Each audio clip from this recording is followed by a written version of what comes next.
Bismillahirrahmanirrahim. Assalamualaikum warahmatullahi wabarakatuh. Yang terhormat Tuan Rumah Bapak Saripudin Arahap beserta Ibu. Yang terhormat Ketua RT 57 49 53 16 44. Yang terhormat ibu-ibu, bapak-bapak, warga di sekitar ini atau yang di bawah tenda ini. Yang terhormat Sekretaris HCE Tapanuli, Bapak Aritonang. Yang terhormat Wakil HCE Tapanuli, Bapak Gani Arahap. Yang terhormat Bapak yang terhormat Humas HCE Tapanuli, Bapak Zulkifli Daulay. Yang terhormat Bapak Sahdan Arahap, Bendahara HCE Tapanuli. Puji syukur kita panjatkan kehadiran Allah Subhanahu wa Ta'ala yang mana telah memberi kita kesehatan, kesempatan guna kita untuk hadir di malam hari ini dalam rangka silaturahmi kami ke perumahan Alamanda. Oke, perumahan apa? Adapun pertama-tama kami akan memperkenalkan, kami adalah tim Sri Kandi Ceendra Provinsi Jambi. Saya Fatimah Saleh. Di sini ada Ibu Ade Musdalifah, Koordinator Kecamatan Jambi Selatan.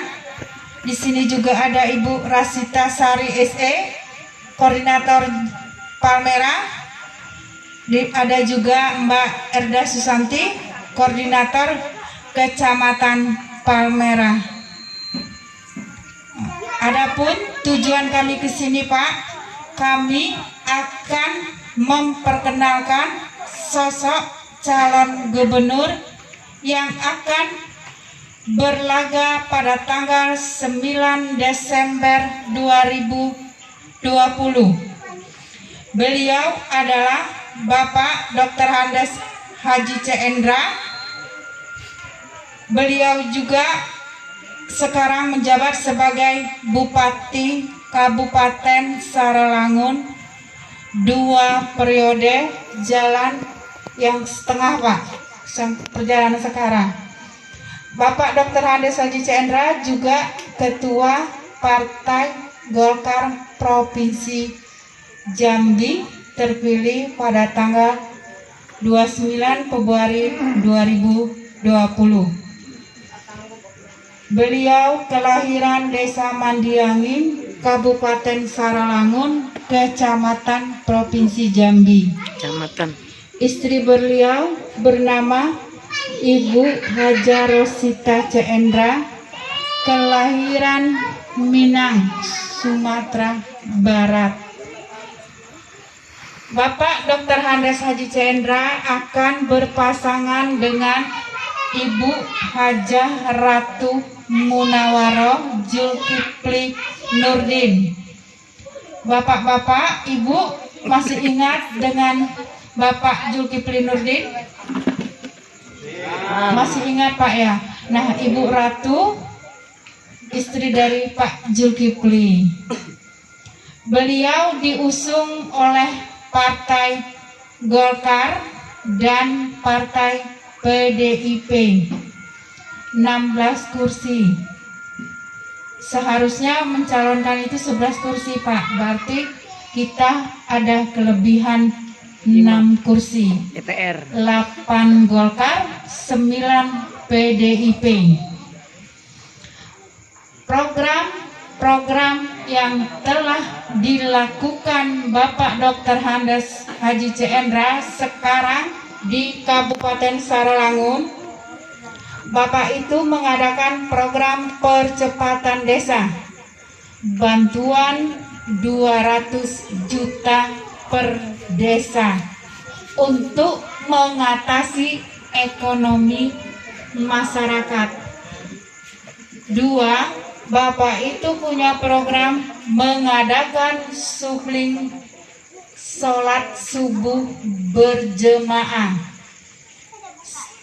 Beliau sudah memasuki masjid sebanyak 362 masjid. Kemarin sudah ada beberapa masjid di Jambi.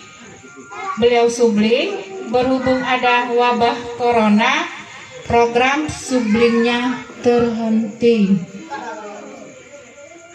Beliau juga punya program untuk mentapiskan anak-anak taman Al-Quran, diberi hadiah dan sertifikat. Itu memotivasi kita sebagai ibu-ibu muda biar anak kita bisa ngaji dan sholat dari kecil, Pak, sudah diajarkan. Sebelum masuk dalam pelajaran diwajibkan membaca Al-Quran 15 menit, diwajibkan baca Al-Quran. Setiap hari Jumat diwajibkan membaca Yasin. Beliau juga sudah membangun panti rehabilitasi anak-anak narkoba. Jadi apabila ada anak saudara atau tetangga kita yang terkena narkoba, kita boleh kirim ke Saralangun, tidak dipungut biaya. Ada lagi, Pak, program dadakan, program padat karya. Program padat karya itu, Pak, karena kan kita sekarang ada kena wabah corona, jadi kita banyak yang di PHK. Benar Pak? Ada yang di PHK? Ada kan? Nah, beliau cerdas, berpikir dan bersikap mengambil alih bantuan 250 juta per kabupaten, dibuatnya program padat karya. Program padat karya itu, Pak, kita makanya saya berdiri karena dari pagi kami sudah ke Sungai Bahar. Dari Sungai Bahar langsung dibawa Ibu Ade ke sini. Ya, jadi cukup capek, Pak. Lagi saya nyetir sendiri. Nah, saya katakan tadi program padat karya itu begini, Pak. Dia mengajak kita gotong royong di kelurahan atau desa kita masing-masing, tapi kita digaji 100.000 sehari. Itu program yang dilakukan di Saralangun padat karya, Pak. Seperti pembersihan lingkungan. Lingkungan gini, Pak, dibersihkan. Jadi istilahnya kita gotong royong di kelurahan kita, tapi kita digaji. Dengan wabah corona, bantuan pusat, Pak, ya. Kita kan dapat bantuan pusat ini 250 miliar, Pak. Tadi tidak cukup dengan kita dikasih sembako sebulan cuma beras 10 kilo. Kalau ini kan kita dikasih 100.000 sehari, seminggu 700.000. Lebih dari sekarang beras 20 kilo. Dengan begitulah, Pak, Bapak itu mengatasi korban PHK. Tapi program itu cuma ada di Saralangun. Di kabupaten lain tidak ada. Tidak ada. Berarti Bapak Dr. Handes Haji C. Endra sangat memikirkan warganya, masyarakatnya yang terkena dampak PHK akibat dari wabah corona. Di kabupaten lain tidak ada, Pak. Hanya di Saralangun.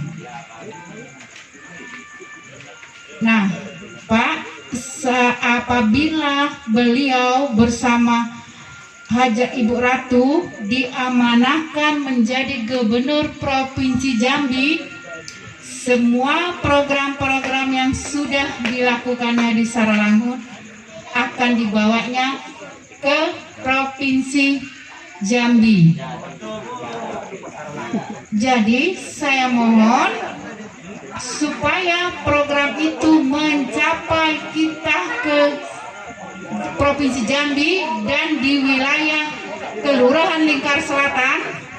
Mari sama-sama kita memilih Bapak Dr. Handas Haji Cendra bersama Ibu Hajah Ratu Munawaroh.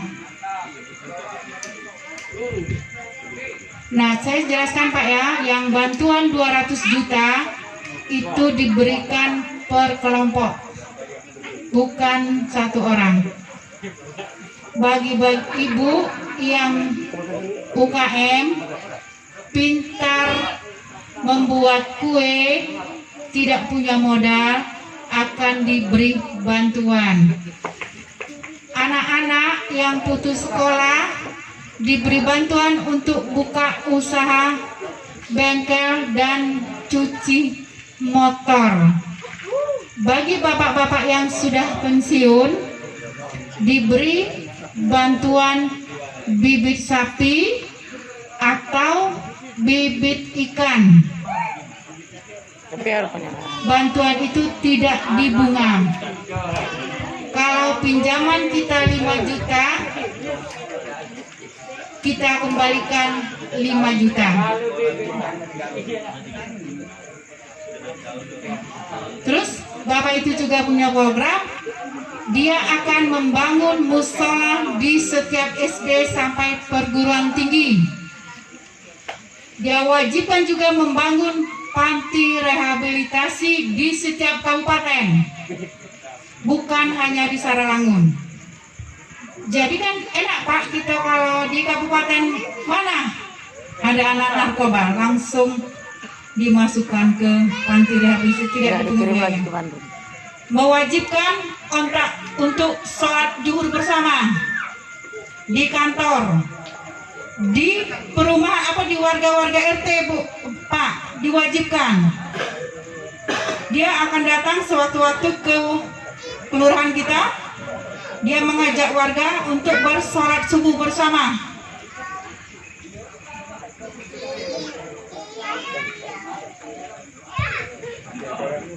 Ada Pak yang kurang jelas dari saya?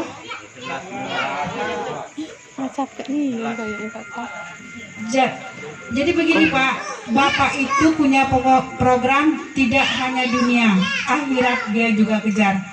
Dia sangat memperhatikan anak-anak kita yang terkena narkoba. Kenapa saya mengatakan seperti itu? Karena dia punya program untuk membangun panti rehabilitasi anak narkoba. Sekarang kan kita punya dikirim ke Batam Pak, butuh biaya. Kalau kita sebagai orang tua yang tidak ada biaya ngirim anak tuh Pak, maka jadi apalah anak kita. Tapi sekarang Bapak jangan takut, kalau ada anak tetangga, Bapak bawa ke Saralangun Pak, kita kirim ke Saralangun, tidak dipungut biaya. Nah, setiap sekolah dia harus bangun musola Pak, karena dia mengharuskan anak didik itu zuhur bersama di sekolahan. Di sekolah, jadi dari kecil dipintar ngaji, diberinya hadiah, disuruhnya sholat di zuhur. Insya Allah kedepannya anak kita akan jauh dari pikiran-pikiran negatif. Berarti kan dia memang menjaga generasi kedepannya supaya lebih dekat ke agama. Banyak Pak yang mencalonkan sebagai gubernur, sebagai bupati, tapi tidak pernah ada yang mengharuskan kita sholat subuh berjamaah, membangun panti rehabilitasi, dan memberi sertifikat bonus kepada anak-anak kita. Ada tidak Pak selama ini? Belum ada program menuju akhirat. Tidak ada kan Pak program menuju akhirat, dan membangun panti rehabilitasi tidak ada kan? Berkali-kali kita ganti gubernur, berkali-kali kita ganti wali kota, tidak ada niat satupun untuk membangun panti rehabilitasi narkoba.